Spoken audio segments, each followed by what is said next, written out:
Well, some apologies heal, some apologies distract, and some are a trap. The kind that keeps you spinning in that never-ending cycle. They can't see it until you're finally out of it kind of trap. Today's letter exposes that cycle of abuse, not in theory, but in the voice of a survivor living inside of it and desperate to understand why the sorry never sticks. Welcome to Survivor to Survivor. Survivor to survivor, break the silence. In the depths of silence, a voice emerges. A voice that says, "You are not alone." Welcome to Survivor, where strength rises through shared stories, where pain transforms into resilience, where survivors connect and empower each other. Your story matters. Your voice matters. You matter. Join the movement. Subscribe now. Welcome to Survivor to Survivor.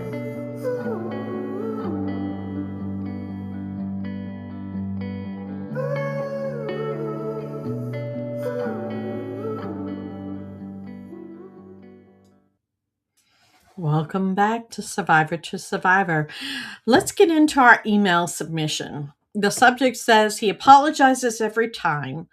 Why do I still fall for it? Oh, we have definitely all been there. So let's read this. Hi, Tara.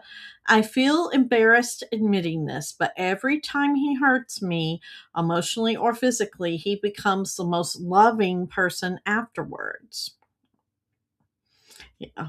He'll cry, say he can't live without me, buy me gifts, promises me he'll get help, swear he just snapped, or blame stress, work, drinking, anything. And I believe him every time.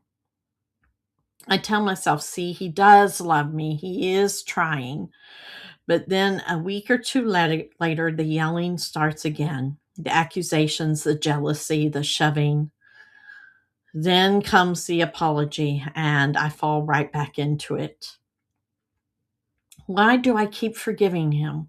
Why does the sorry feel so real, even when I know what comes next? Let me tell you, this isn't about your intelligence or strength or self-worth. This is a cycle of abuse. You know, it's engineered to be that way. Intentionally or not, it has trapped you. So here's the truth. His apologies feel real because they are real in the moment, but they're not coming from a place of accountability. They're coming from the fear of losing control.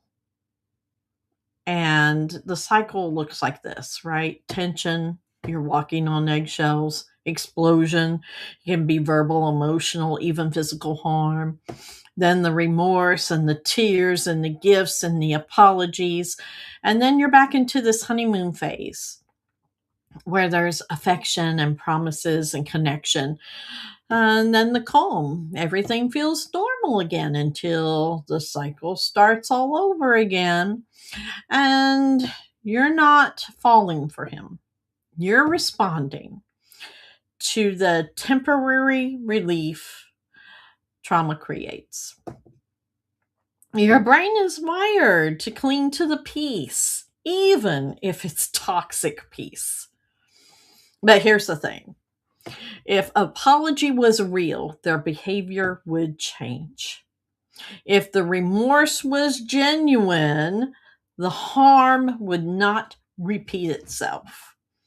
And if love were enough to stop abuse, you wouldn't be here writing this letter right now. Forgiveness shouldn't be a leash. And sorry should not be the chain that keeps you in harm's way.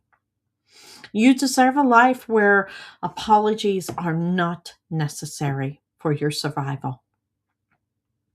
So please, any of our supporters out there who have been in that, Want to give some advice in the comments? Please feel free to do so.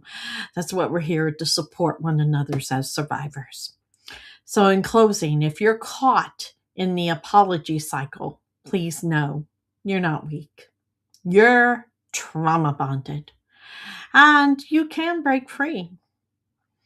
Send us your own questions to the show. Email us at podcast@breakthesilencedv.org and help us support survivors break free from the cycle of abuse by joining Walmart's Spark Good Roundup program. Go to walmart.com/sparkgood, select Break the Silence Against Domestic Violence as your charity of choice, and round up your purchase totals. Small change creates big change. And we will see you next time on